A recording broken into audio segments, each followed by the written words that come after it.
ನಮಸ್ಕಾರ ಸ್ನೇಹಿತರೆ. ಓಂ ಪಾರ್ವತಿ ಯೂಟ್ಯೂಬ್ ಚಾನೆಲ್ಗೆ ಮತ್ತೊಮ್ಮೆ ಸ್ವಾಗತ.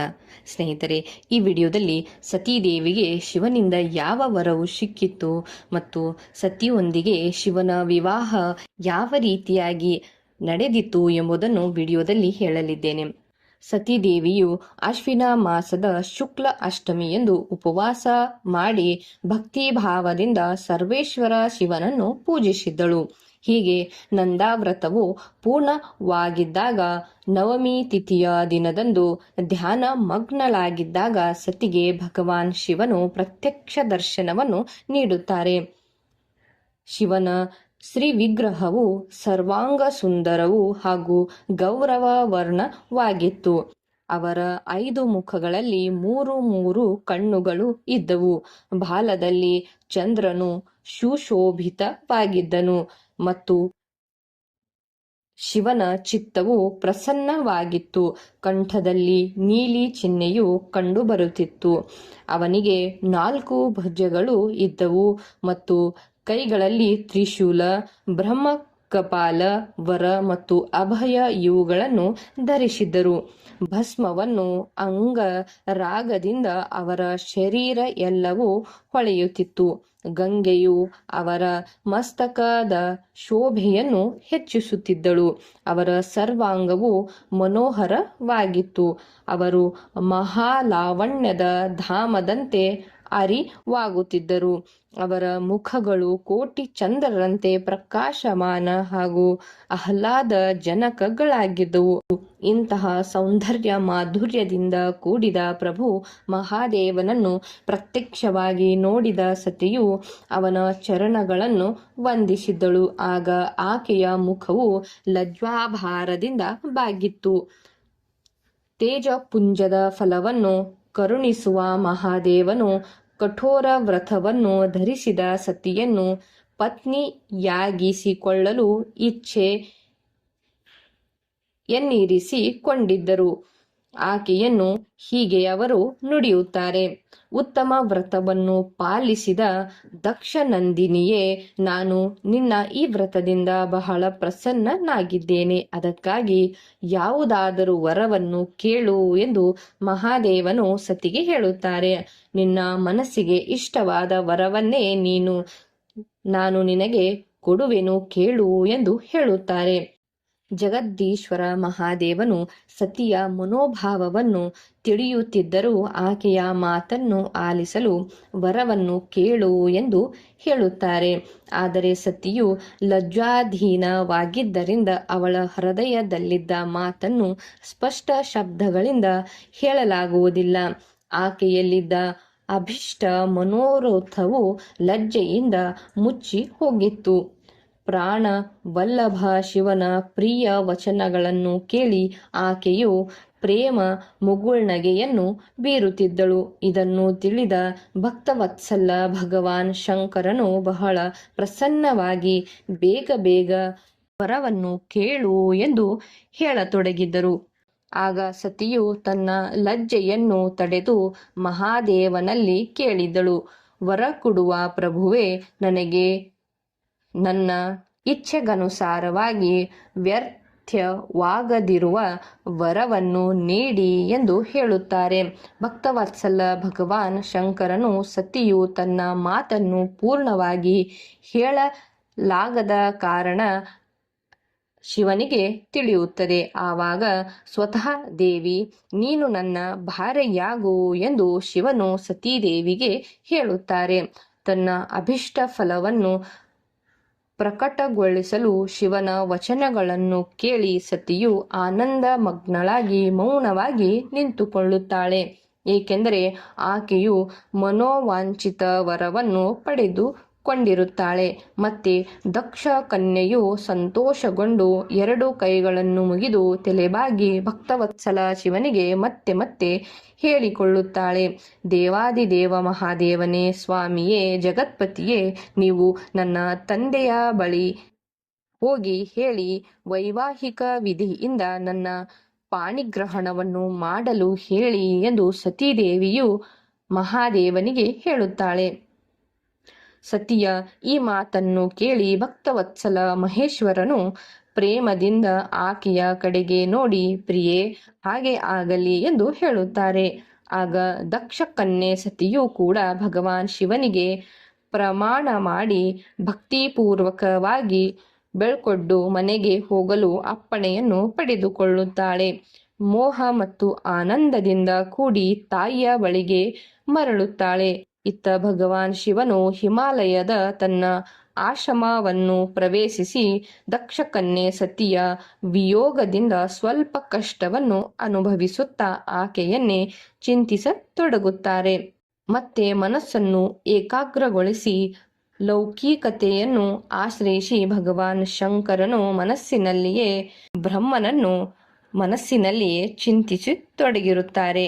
ಆವಾಗ ಇದ್ದಕ್ಕಿದ್ದಂತೆ ಬ್ರಹ್ಮದೇವರು ಮಹಾದೇವರ ಮುಂದೆ ಪ್ರತ್ಯಕ್ಷರಾಗುತ್ತಾರೆ.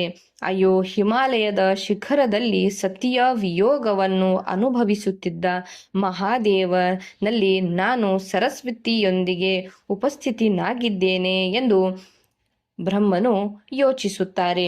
ಸರಸ್ವತಿ ಸಹಿತ ಬಂದಿರುವ ನನ್ನನ್ನು ನೋಡಿ ಸತಿಯ ಪ್ರೇಮ ಪಾಶದಲ್ಲಿ ಬಂಧಿತನಾದ ಶಿವನು ಉತ್ಸುಕತೆಯಿಂದ ನುಡಿಯುತ್ತಾರೆ.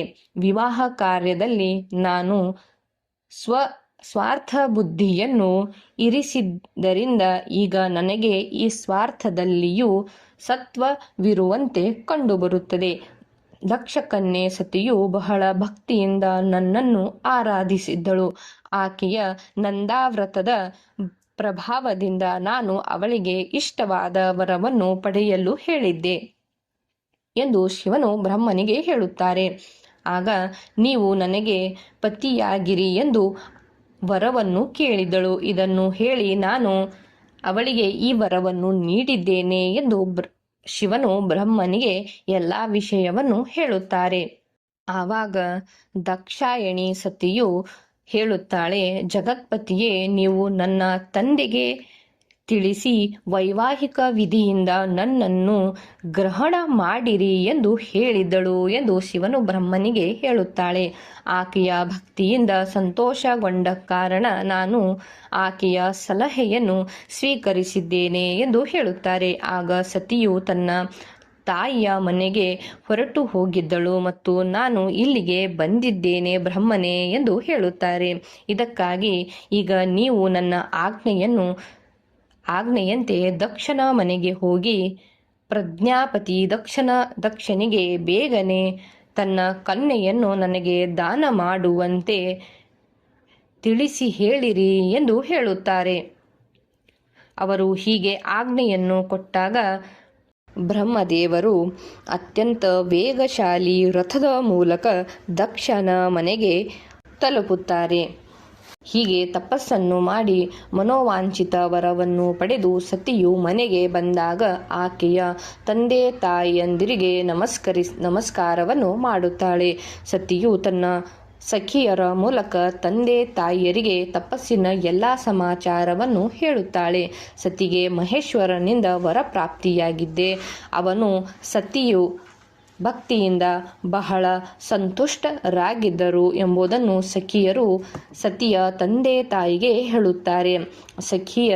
ಸಖಿಯರಿಂದ ಎಲ್ಲ ವೃತ್ತಾಂತರವನ್ನು ಕೇಳಿ ತಂದೆ ತಾಯಿಯರು ಬಹಳ ಆನಂದವಾಗುತ್ತದೆ ಹಾಗೂ ಅವರು ಮಹೋತ್ಸವವನ್ನು ಆಚರಿಸುತ್ತಾರೆ. ಚಿತ್ತನಾದ ದಕ್ಷನು ಮತ್ತು ಆಕೆಯ ಪತ್ನಿ ವಿರಿಣಿಯು ಬ್ರಾಹ್ಮಣರಿಗೆ ಅವರ ಇಚ್ಛಾನುಸಾರ ದ್ರವ್ಯವನ್ನು ದಾನ ಮಾಡುತ್ತಾರೆ ಹಾಗೂ ದೀನದಲಿತರಿಗೆ ಮತ್ತು ಕುರುಡರಿಗೆ ಧನವನ್ನು ಹಂಚುತ್ತಾರೆ. ಸಂತೋಷವನ್ನು ಹೆಚ್ಚಿಸುವ ತನ್ನ ಪುತ್ರಿಯನ್ನು ಅಪ್ಪಿಕೊಂಡು ತಾಯಿ ವಿರಿಣಿಯು ಆಕೆಯ ತಲೆಯನ್ನು ಅಘ್ರಾಣಿಸಿದಳು ಹಾಗೂ ಆನಂದ ಮಗ್ನವಾಗುತ್ತಾಳೆ.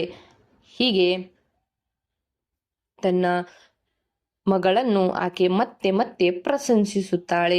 ಕೆಲಕಾಲ ಕಳೆದ ಬಳಿಕ ಧರ್ಮಜ್ಞರಲ್ಲಿ ಶ್ರೇಷ್ಠನಾದ ದಕ್ಷನು ತನ್ನ ಮಗಳ ವಿವಾಹವನ್ನು ಭಗವಾನ್ ಶಂಕರನೊಂದಿಗೆ ಹೇಗೆ ಮಾಡಲಿ, ಮಹಾದೇವನನ್ನು ಪ್ರಸನ್ನನಾಗಿ ವೇಳೆ ಮಹಾದೇವನು ಪ್ರಸನ್ನನಾಗದೆ ಮರಳಿ ಹೋಗಿದ್ದರೆ ಏನು ಮಾಡಲಿ ಎಂದು ಈ ಕಡೆ ದಕ್ಷನು ವಿಚಾರವನ್ನು ಮಾಡುತ್ತಾನೆ.